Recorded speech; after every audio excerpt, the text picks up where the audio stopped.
Cool. So, 2-on-1 machete fight. Yeah, one-on-one. I got a thing. Yeah, you sure? All right. What are you talking got about? two guys coming at us. This is a terrible idea. No, it's a great idea. See how I do that? I got. Wait, whose team are you on? Oh, what? I thought we were. Today's episode of The Modern Rogue brought to you by NordVPN. Head on over to nordvpn.com/rogue. Get 2 years at a huge discount plus 4 extra months freezies. We are at ATX Warrior Arts with Damon. Damon, we've got stick and machete. What's going on with this? We're about to learn a rare martial art that comes from Colombia, the Pacific Coast to be specific. It's a joke.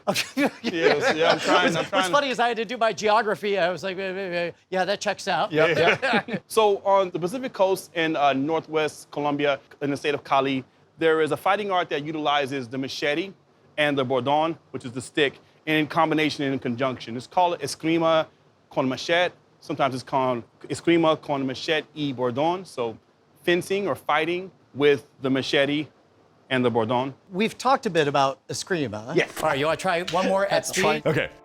Slash, tap, slash, tap. Hey, look at that. We did the two-stick fighting. That's correct.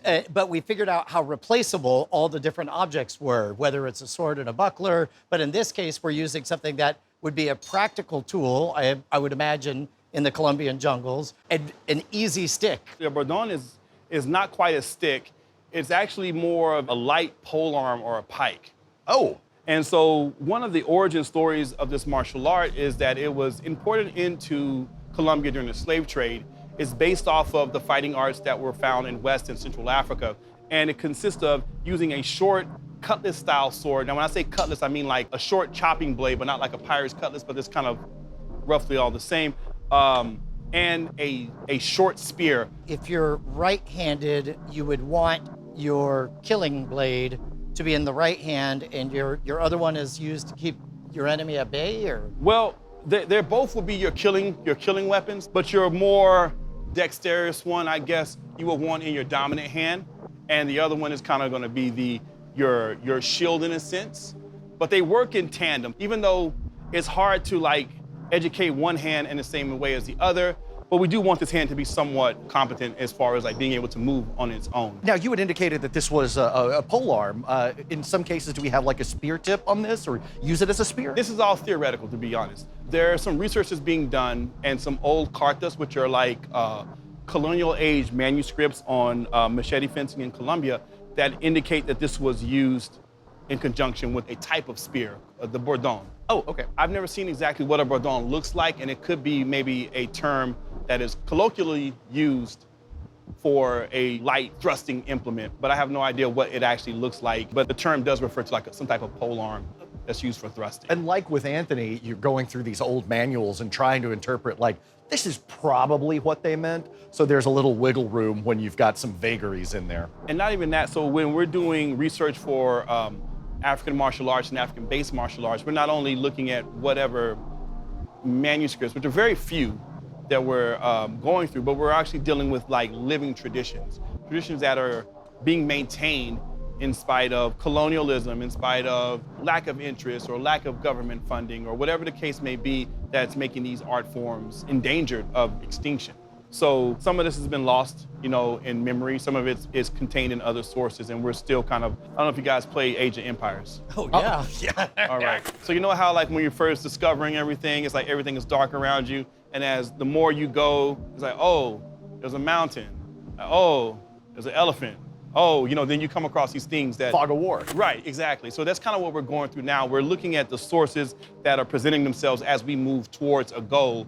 And what I see now, what we do now, maybe just like a small glimpse of what the larger picture is in reality. So what would the core set of moves involve? Because I noticed just now, even as you were doing what looked like a kata or something, I noticed that at all times, I was like, nope, I can't, nope, too much swinging around. He was already assessing your weaknesses, and he failed. That's Great. what That's good he's to know. saying. That's good to know. This is a very complicated weapon set. We typically will start off with single machete, single stick, and then we build up to that point. And I like to use the double stick, double machete, or two weapons as kind of like a warm up to kind of like gauge and prepare the body to be able to do more complicated stuff. Even though what it boils down to is singly is using this in one hand proficiently is the most important thing. Colombian machete is not just one monolith. It's actually like several different styles that have different flavors and different influences. What you'll notice is that when I use this with one hand, my body will be a little different. It'll be a little more bladed and my stance will be a little different. When I use it with two, I still cultivate this low stance, but my body will be more bladed in a sense. You're giving yourself narrower profiles so Yes. that you're not able to be attacked as And again, easily. and I'm also painting it with very, very broad strokes right now. So Sure. In addition to that, you know, lots of footwork, lots of level changes, lots of feinting, casting certain intentions on my opponent and trying to like outwit and outsmart them. And that's a really important concept in Colombian machete and in Afro-diasporic fighting arts is this idea of Malicia. It's spelled like Malicia. And the idea is like we think malice, we think of, you know, ill intent. And what it boils down to is deception.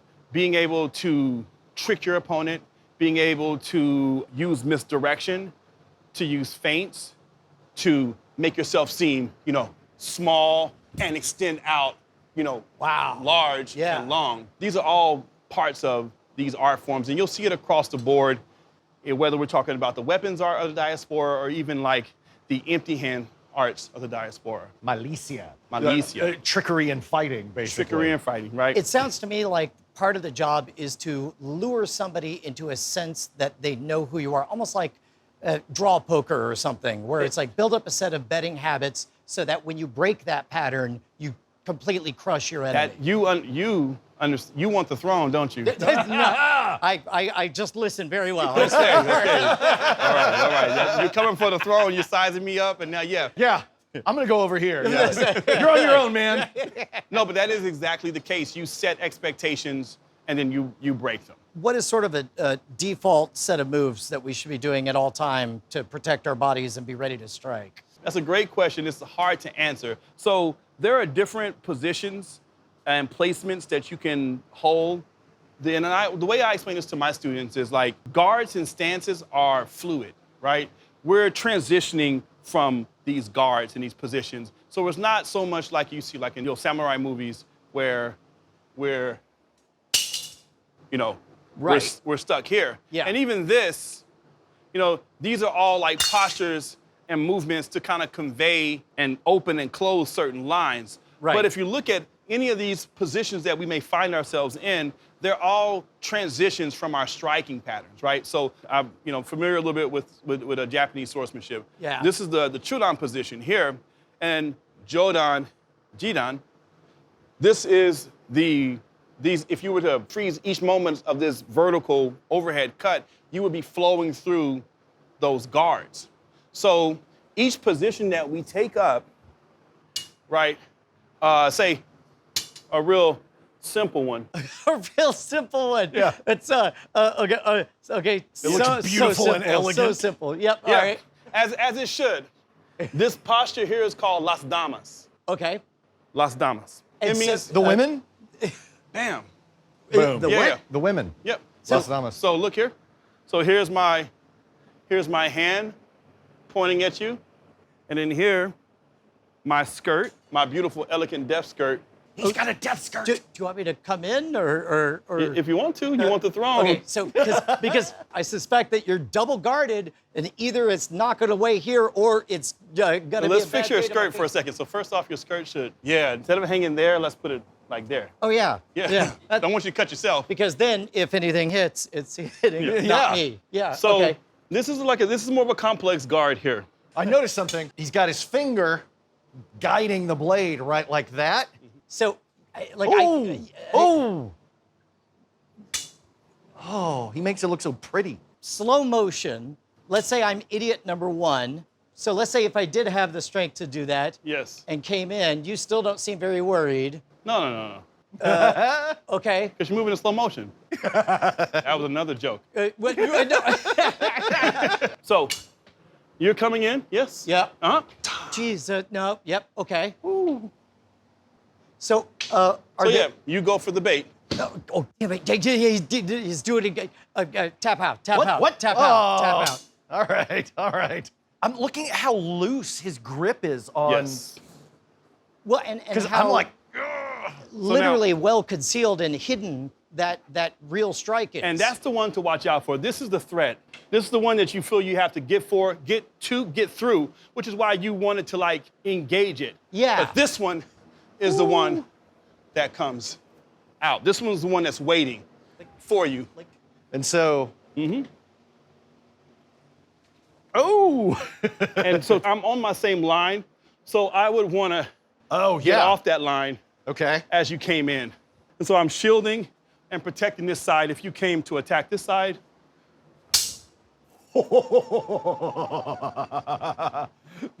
That would have hurt. Okay, so I got my death skirt. Is that? yes, Las Damas. The women in Colombia, they actually do this. They do these choreographed folkloric style dances with Machete. And they wear these beautiful flowing dresses. And it's really beautiful to see them do these movements. So I would cover and catch here. Oh, yeah. Hey, you defended that there. would block you. Good. Boom.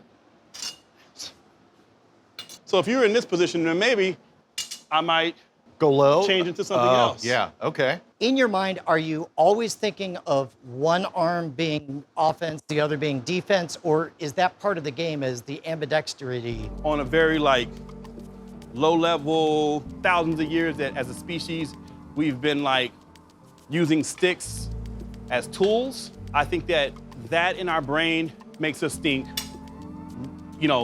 lead hand, shield, weapon. Right. And that's like really hard to override that instinct of this hand here is gonna pick off the strikes and this one's gonna come with the finisher. Because that's too predictable, and it seems like you would want to be able to pivot immediately as needed. So there are different things we're talking about.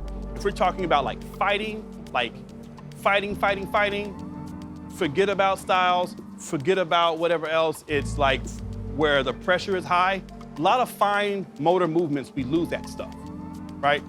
So guys like the Dog Brothers, they spent years doing these flourishing movements from the Filipino martial arts, and we have similar stuff where they're learning to weave these strikes into each other and do all this kind of really fancy. 20-some years of doing this. When they got into like actual fights, doing their Dog Brother style fighting, they found that none of that stuff translated to when the pressure is on and someone is coming at you. They found that so that practice is called Sinawali, just weaving.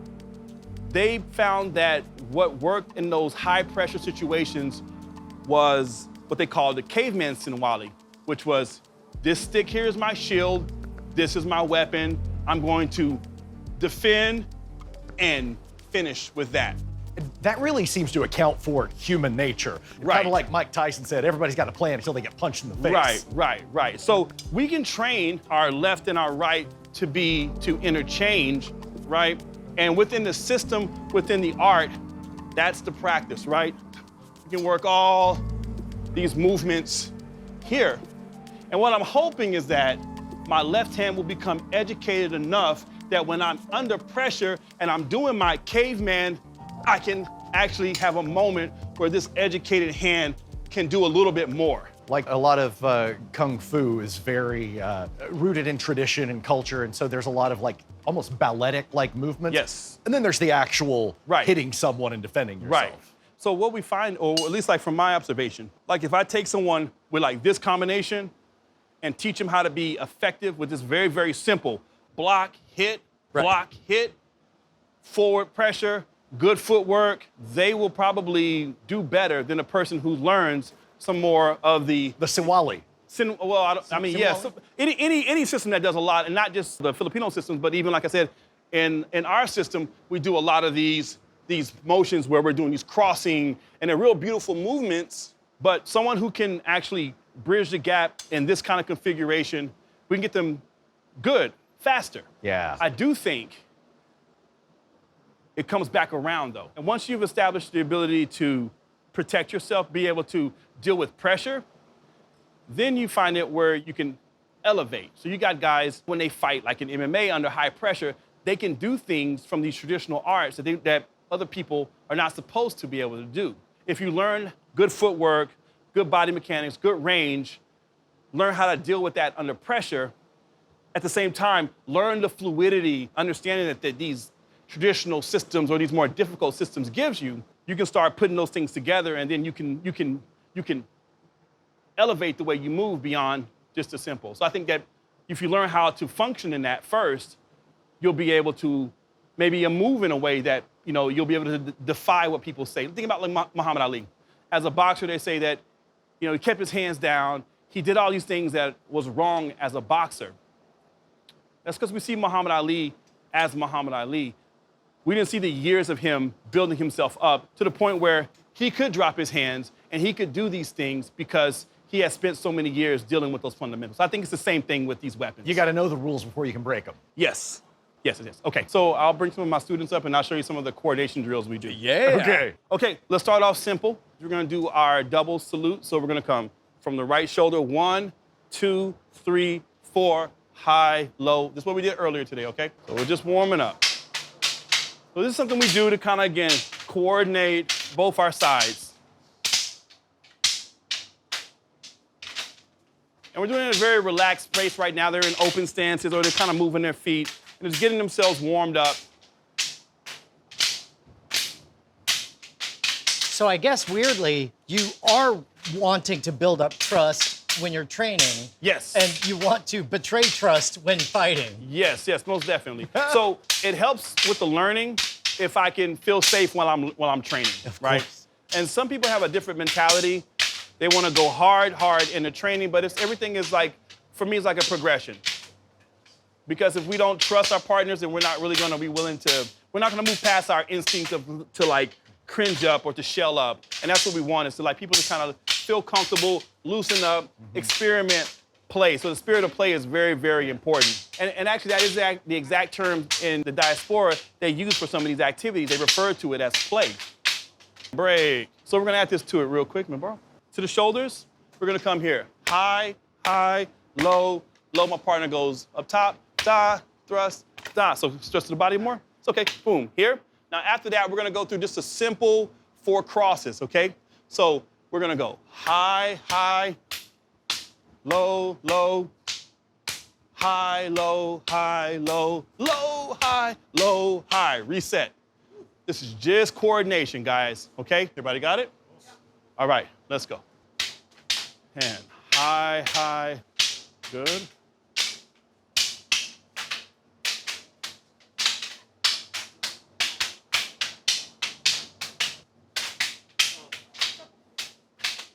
Good. And break. Yeah. That's cool. Okay, so now we're gonna incorporate another action to this. It'll be the thrust, okay? So we'll do the same exact thing. We're gonna enter in. 1, 2, 3, 4, up top. Yep, boom. Now low, boom, and 1, 1, 2, 2, 3, 3, 4, 4, 5, 5, 6, 6, 7, 7, 8, 8. So now, from here, I'm gonna relax. I'm gonna come to a low cross. I'm gonna be receiving the thrust, okay? My partner's gonna thrust. I'm not gonna move the body. You can send it straight through. I'm not gonna move my body right now. I'm just gonna work the motion of the arms. 1, 2, 3, 4. Okay? We reset, we go through the whole process again, like blah, blah, da, da, da, da, da, da, da, da, da, da, da, da, da, da, da, bum, bum, bum, bum.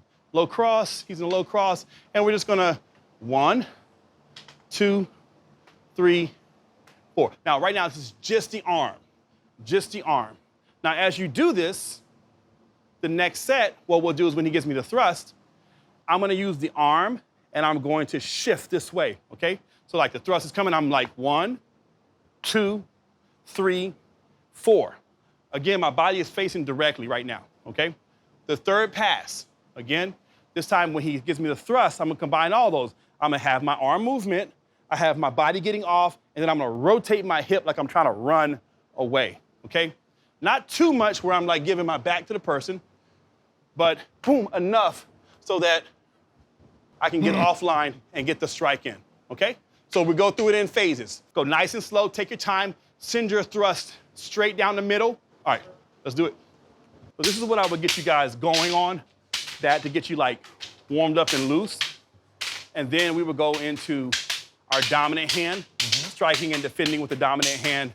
And then again, the two-handed stuff is always it's more of an advanced movement, but we want to make that part of our warm-up, so we start building it early on. Okay. And then when it's time to do more complicated stuff, the fundamentals are already kind of there. Okay. Yeah. I love My bad. the rhythm of it. Yeah. It's amazing how our memory works.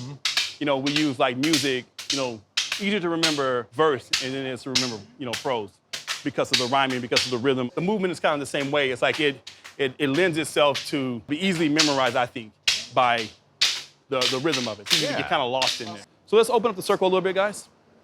Open up some more. We're gonna have live machetes in just a moment. So guys, what we're gonna do is a few flow drills to help build our fluidity of movement and get us prepared for free sparring, all right? So the drill that we're gonna do, real simple, is gonna be 1-for-1.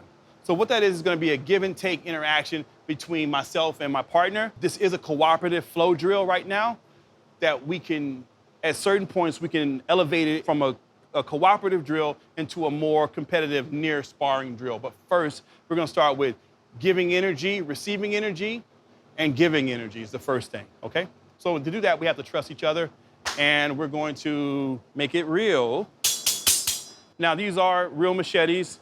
They are blunted, they are serrated at the same time, so they can cut, tear, hurt, and injure. This is the reality we live in. Which one would you like? Great, I got the longer one. Relax. Forget about the cameras. Forget about all this. I'm not your enemy. Move around. Try to find as much beauty as you can. We'll go for a little bit. Whoever wants to come in next, trade off, and we will do it. Ready? Yep.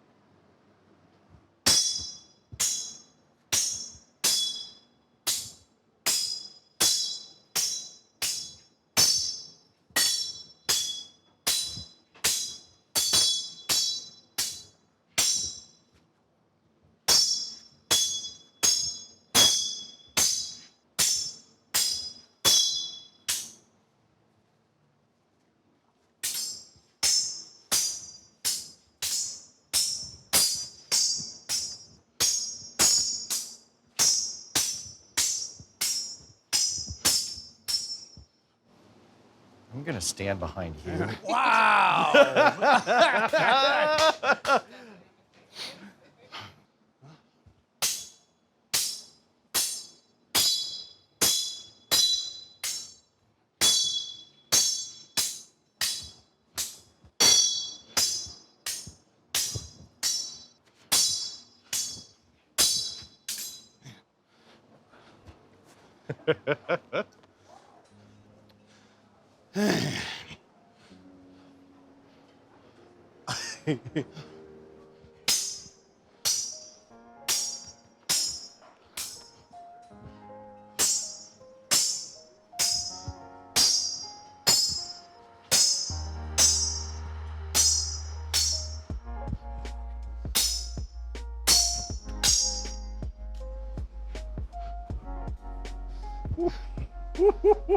Dude.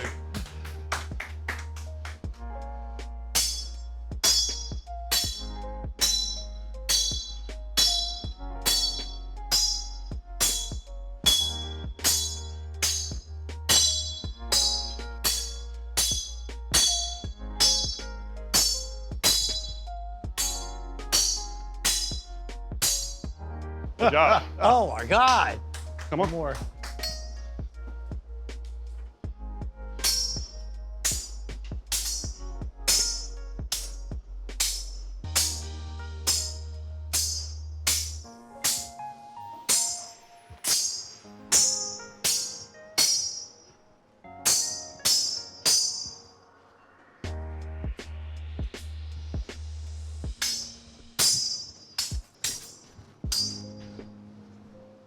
Oh, Yeah. I could watch that all day. Dude, nobody told me there would be freaking sparks and stuff. I This know. is amazing. So where did you learn? I started off doing capoeira many, many years ago. I was watching videos on YouTube. It was a group in Colombia that had an academy, and they were doing Esgrima. And it's my first time ever seeing machete fighting in Colombia. I had heard of other systems while I was practicing capoeira. Learned there were other African diasporic fighting arts, and I came across the Colombian machete. So at first, I was integrating what I saw with my own daily practice. Eventually, I was able to meet the maestro from the videos and make a connection with them, and start training with them ever since. So big shout out and big love to my family in Puerto Tejado, Maestro Miguel Lorido and Gran Maestro Hector Sandoval. I have to go between Portuguese and Spanish, and neither one of them are super good. So that's why I'm pausing so much. But yeah, thank you guys for sharing your art and your culture with us, and hopefully soon we'll bring Maestro Lorido down for another workshop here in Austin. So where can people go to follow all of this and learn so much more? You can find us at silentsword.org. We have a Facebook page, as well as a YouTube channel under my name, Stith, as well as ATX Warrior Arts. Yeah. Instagram as well, ATX Warrior Arts, or my name, Stith. You want to do the hat trick? What's the hat trick? Come on over here. You trust me? Yes. Close your eyes. It's easier that way.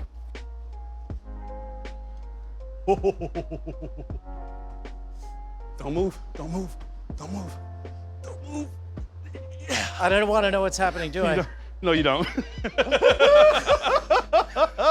little battle wounds on there, right here. Oh, even better. Yeah.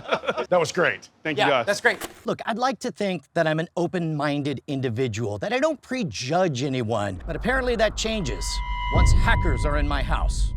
By that, I, of course, mean our friends who are hackers. Now, I know they're too polite to hack me. That would be rude. And we only have polite hackers out here. But it does make me aware and thankful for NordVPN. NordVPN provides end-to-end encryption, so not only do you not have to worry about your data getting out there, but nobody can tell even what websites you're going to. They don't know what bank you're banking at. They don't know what mortgage company your mortgages are at. And it's not just your security. I'm the kind of person that likes to see the news the way other people all over the world experience it. With NordVPN, you could suddenly teleport, boom, to England, or boom, to, yes, China, and you can see how the news is represented in all of these places. Say goodbye to those creepy targeted ads that know who you are, where you live, what you just bought, and then advertise it to you after you just bought it. That's always weird. If you head on over to nordvpn.com/rogue and you sign up for their award-winning service, you can get 2 years at a huge discount and 4 bonus months absolutely free. Plus, they got a 30-day money-back guarantee. You're gonna love it. That's nordvpn.com/rogue. Modern Rogue is supported in part by viewers like you at patreon.com/modernrogue. In the description, you can find all of our credits and additional ways to support the show. All right, I know how this works. It's old Sharpie sticky. Nope. Okay. No. It's pokey whippy. Don't hit me with the. You just hit me with the machete. Sorry. You hit the mic back with a machete. I know. Start again. Okay. Sorry.